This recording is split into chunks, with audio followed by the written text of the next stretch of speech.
Comment se préparer à une éventuelle détention ou arrestation par les officiers de ICE?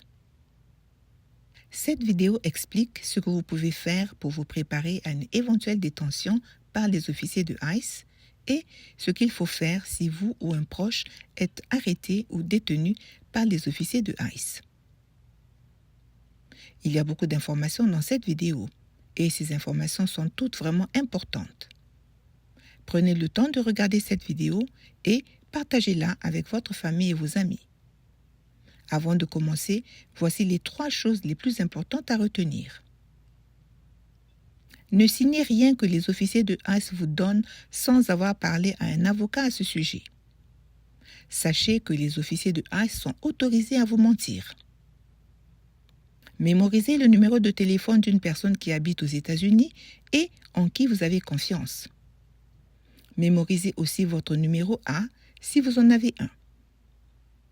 Rassemblez les originaux ou les copies de tous vos documents d'immigration et d'identité et gardez-les dans un endroit sûr où une personne de confiance pourra facilement les trouver si vous ou un proche êtes détenu. Voici un aperçu rapide des différents droits que les immigrants ont aux États-Unis.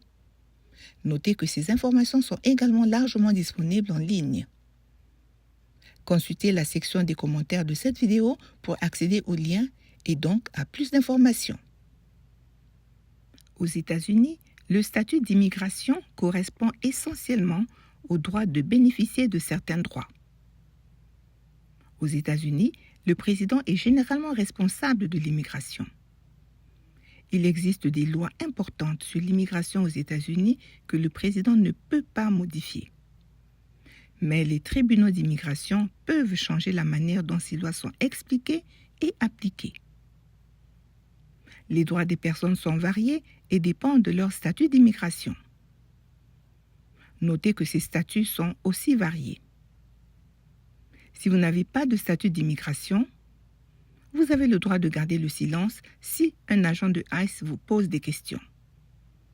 Vous n'êtes pas toujours obligé de montrer une pièce d'identité à un agent de ICE. Les immigrants à la frontière américaine peuvent être invités à montrer une preuve de leur statut d'immigration et vous pouvez choisir d'y obéir ou non. Mais notez que refuser de montrer une preuve de votre statut pourrait être une raison de détention. Si vous avez demandé l'asile ou d'autres types de protection ou de statut d'immigration, vous devez montrer votre pièce d'identité si un agent d'immigration vous la demande. Aux États-Unis, tout le monde a les droits suivants. Vous n'êtes pas obligé de laisser entrer un agent de ICE ou un officier de la loi dans votre domicile sans un mandat signé par un juge américain. Si les agents de ICE exigent que vous signiez des documents, vous avez le droit de refuser de les signer jusqu'à ce que vous receviez une copie du document traduite dans la langue que vous parlez et que vous compreniez le contenu du document. Vous avez le droit de refuser de signer tout document proposé par les officiers de ICE.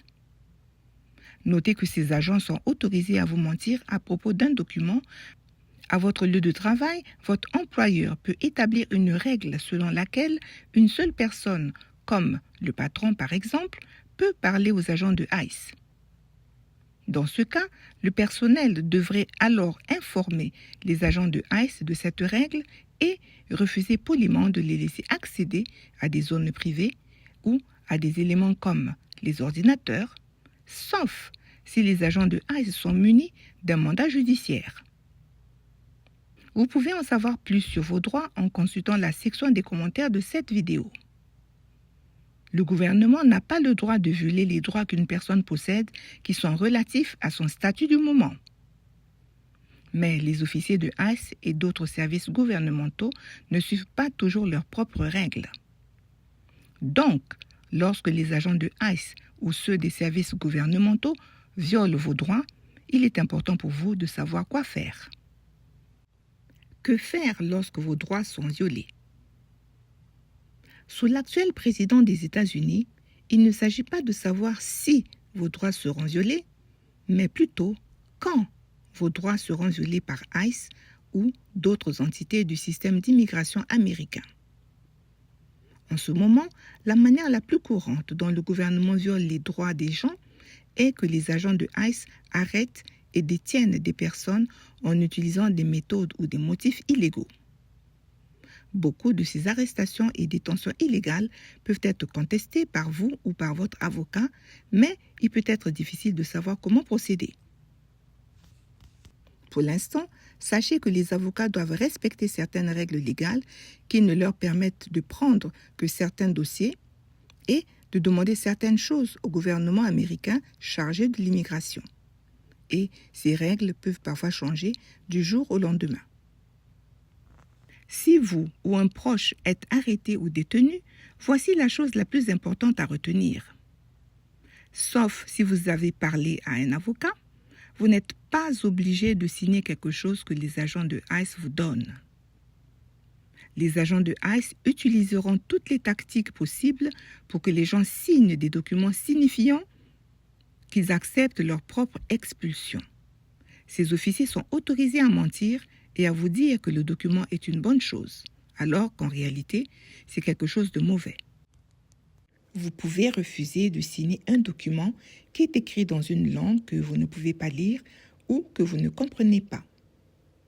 Les agents de ICE peuvent crier, hurler, vous obliger à rester dans une petite pièce ou même refuser de vous donner de la nourriture ou de l'eau à moins que vous ne signez leur formulaire. Souvenez-vous toujours que vous n'êtes pas obligé de signer quoi que ce soit venant des agents de ICE.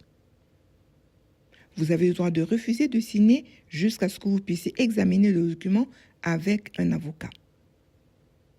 Voici quelques ressources utiles que vous pouvez utiliser au cas où vous ou un proche seriez détenu.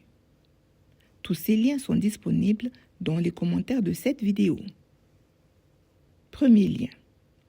Immigration Court Case Lookup, c'est-à-dire en français, recherche de dossier auprès du tribunal de l'immigration.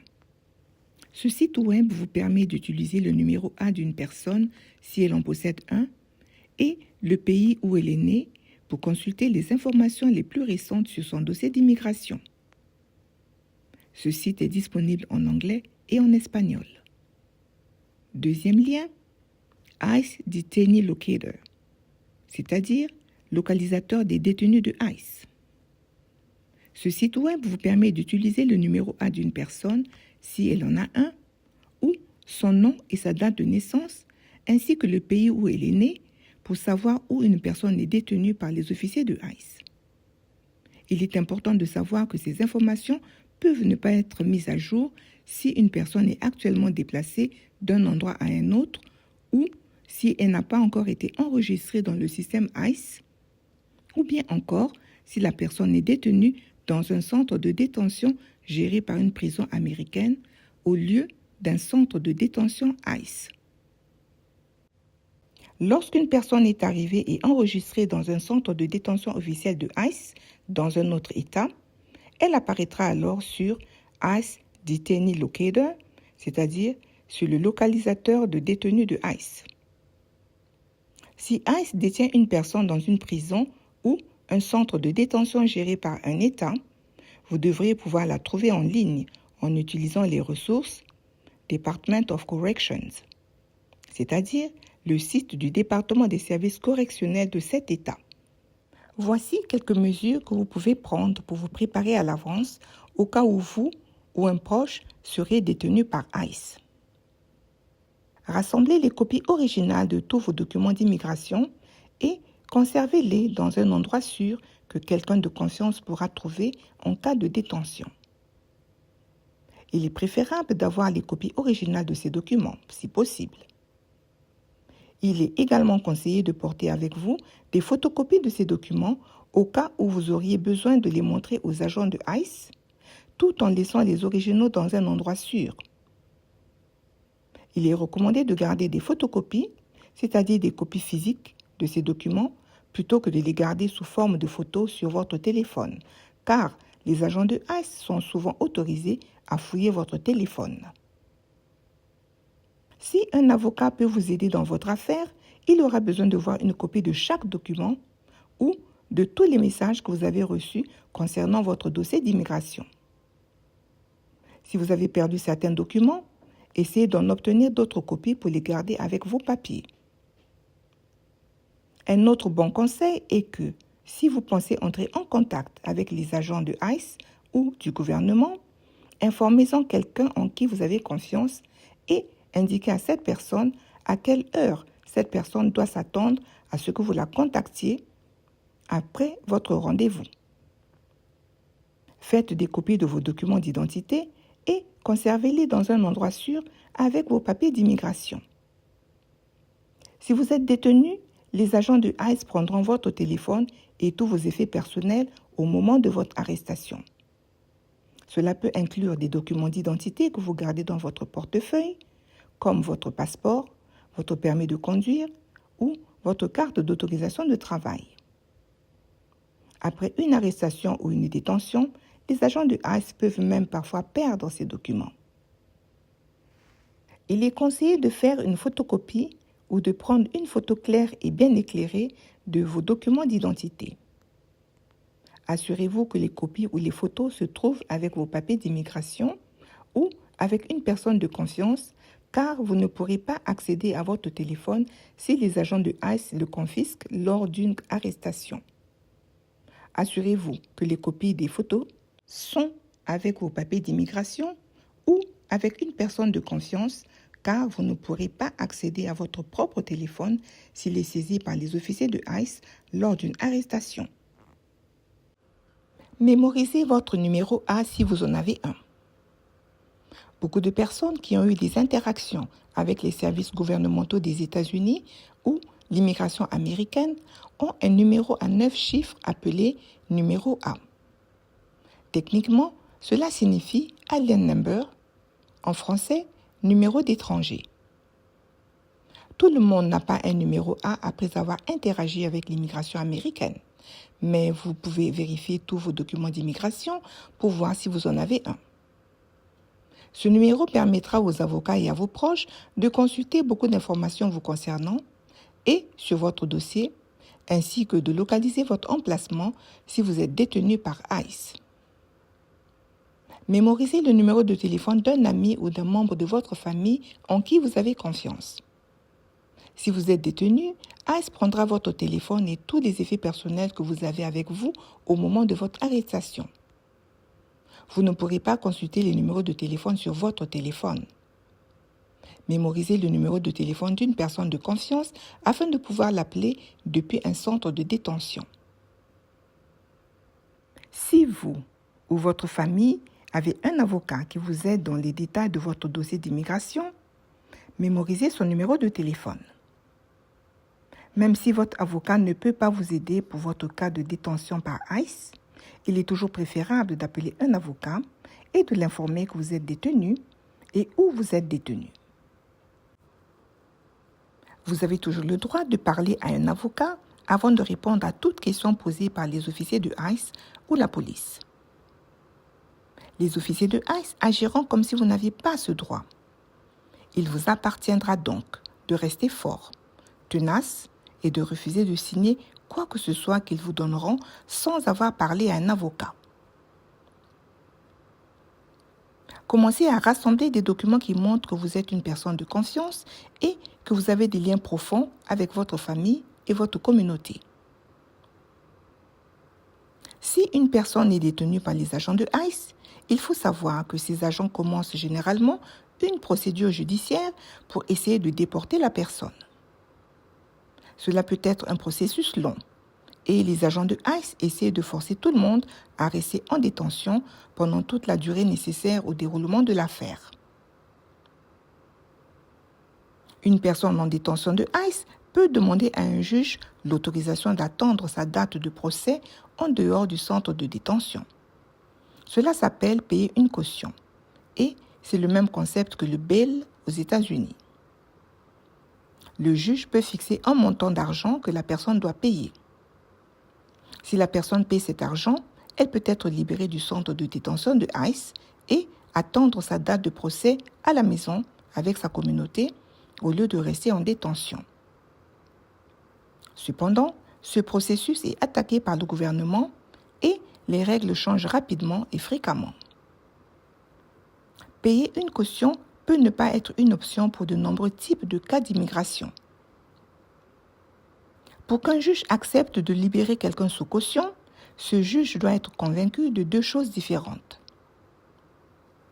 Que la personne ne représente pas un danger pour la communauté et que la personne ne manquera pas de répondre à sa convocation au tribunal lorsqu'elle sera appelée pour sa prochaine audience.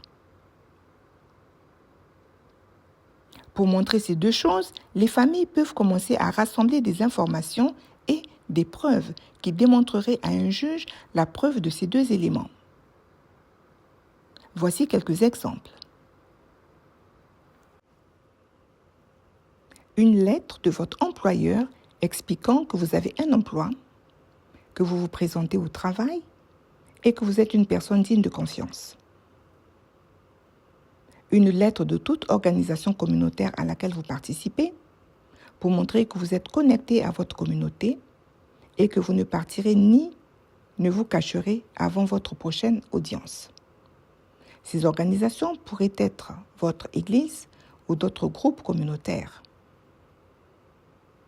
Des lettres d'amis, de familles, de voisins et de dirigeants de votre communauté expliquant que vous êtes une personne sûre et digne de confiance ou que vous êtes autrement fermement lié à votre communauté. Aussi, une preuve d'une adresse résidentielle fixe si elle est disponible. Il y a eu beaucoup d'informations dans cette vidéo. Veuillez la regarder et la revoir afin de bien comprendre ce que vous devez faire et pouvoir partager avec les autres. Nous vivons une période très inquiétante. N'oubliez pas de prendre soin de vous, de votre famille et de votre communauté.